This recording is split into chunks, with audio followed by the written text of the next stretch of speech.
आज हम डायरेक्ट और इनडायरेक्ट नरेशन का सेकंड लेक्चर कर रहे हैं जो हमारे पास बेसिक रूल से रिलेटेड है। रूल्स हम डिटेल में पढ़ेंगे, लेकिन उससे पहले आप लोगों ने ये दो चीजें अपने जहन में याद रखनी है। हमारे पास जितने भी डायरेक्ट सेंटेंसेस होते हैं जो हमारे पास डायरेक्ट नरेशन से रिलेटेड होते हैं, सबसे पहले आप लोग ये चीज समझ लीजिए कि स्पीच, डायरेक्ट और इनडायरेक्ट, डायरेक्ट नरेशन और इनडायरेक्ट नरेशन, ये तमाम एक ही चीज का नाम है। यहाँ पर मैंने डायरेक्ट और इनडायरेक्ट लिखा हुआ है, यहाँ पर डायरेक्ट नरेशन और इनडायरेक्ट नरेशन भी आ सकता है, डायरेक्ट स्पीच और इनडायरेक्ट स्पीच भी आ सकता है। ये तीनों एक ही चीज है, इसमें कोई चेंजेस नहीं है। तो जो हमारे पास डायरेक्ट नरेशन होता है उसके दो मेन पार्ट्स होते हैं। एक पार्ट जो है ये कामों से बाहर होता है और दूसरा पार्ट इसका जो होता है वो इन्वर्टेड कामास के अंदर होता है। तो जो हमारे पास इन्वर्टेड कामास से बाहर लिखा जाता है इसको हम रिपोर्टिंग स्पीच कहते हैं। रिपोर्टिंग स्पीच जो इन्वर्टेड कामास यानी कोटेशन के अंदर होता है उसको हम रिपोर्टेड स्पीच कहते हैं। आगे जाके रूल्स में हमने सिर्फ रिपोर्टिंग और रिपोर्टेड ही लिखना है, लिहाजा आप लोग ये चीज जहन में याद रखो कि रिपोर्टिंग स्पीच कामों से बाहर वाले स्पीच को कहते हैं और रिपोर्टेड स्पीच जो कामों के अंदर वाला स्पीच होता है उसको हम रिपोर्टेड स्पीच कहते हैं। ये चीज आप लोग जहन में याद रख ले, क्योंकि जितने भी रूल्स हम पढ़ेंगे उसमें हम सिर्फ स्पीच का जिक्र करेंगे। जो बेसिक और general rules of the direct और इनडायरेक्ट हैं वो ये हैं कि inverted commas will be replaced by the conjunction that. जब भी हम किसी डायरेक्ट जुमले से इनडायरेक्ट जुमले में एक सेंटेंस को चेंज करेंगे तो उसके लिए जो हमारे पास बेसिक रूल है वो ये है कि हम कंजंक्शन दैट जो है वो इन्हीं कामों की जगह पर लगाएंगे। आगे जाके एग्जाम्पल में हम ये चीज कर भी लेंगे। दूसरा जो सबसे हमारे पास इंपॉर्टेंट रूल है वो ये है और जनरल भी है कि the capital letters of the reported speech.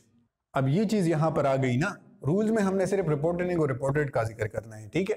तो रिपोर्टेड स्पीच हमारे पास ये स्पीच है जो कामों के अंदर लिखा हुआ है, ठीक है।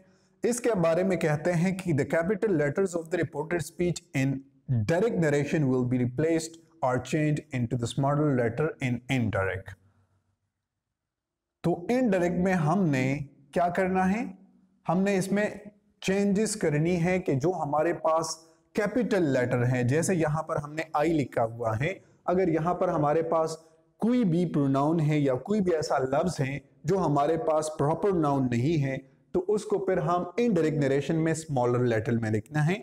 ये दो बेसिक रूल्स हो गए। पहला रूल हमारे पास ये है कि कंजंक्शन दैट को इन्वर्टेड कामास की जगह पर लगाएंगे। दूसरा रूल हमारे पास ये है कि हम यहां पर जो भी लेटर होगा उसको इनडायरेक्ट नरेशन में स्मॉलर लेटर में लिखेंगे। एग्जाम्पल को देख लीजिएगा। He says he writes a letter. He writes a letter में आप लोग ये देख ले, जो हमने इन्वर्टेड कामास के अंदर रिपोर्टेड स्पीच लिखा हुआ है इसको अब हमने चेंज करना है इनडायरेक्ट नरेशन में। ही सेज दैट ही, यहां पर हमने रूल नंबर 1 क्या पढ़ा था?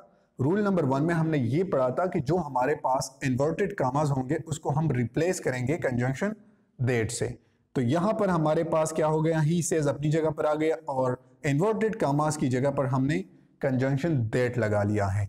फिर यहां पर हमारे पास थर्ड पर्सन प्रोनाउन है कि थर्ड पर्सन प्रोनाउन है, लेकिन ये हमारे पास कोई प्रॉपर ऐसी चीज नहीं है कि जिसको हमेशा रिटन फॉर्म में कैपिटल में लिखा जाए, लिहाजा इनडायरेक्ट नरेशन में चेंज करते हुए हमने यहां पर स्मॉलर में ही को लिख लिया है। फिर हमारे पास एज इट इज सेंटेंस आ गया है। तो he says that he writes a letter, इसका इनडायरेक्ट फॉर्म हो जाएगा। आगे जाके हमने change in pronoun, change in certain words और चेंज इन टेंसेस करने हैं और उस पर एग्जाम्पल्स करने हैं। होपफुली आप लोगों को यहां तक ये टॉपिक समझ में आ चुका होगा। इससे रिलेटेड अगर आप लोगों का कोई भी क्वेश्चन है आप मुझसे इसे फेसबुक पेज पे भी पूछ सकते हैं और आप लोग हमारे YouTube channel how to learn English को सब्सक्राइब करके इसके कमेंट सेक्शन में भी मुझसे पूछ सकते हैं। That's it for now, see you in the next lecture.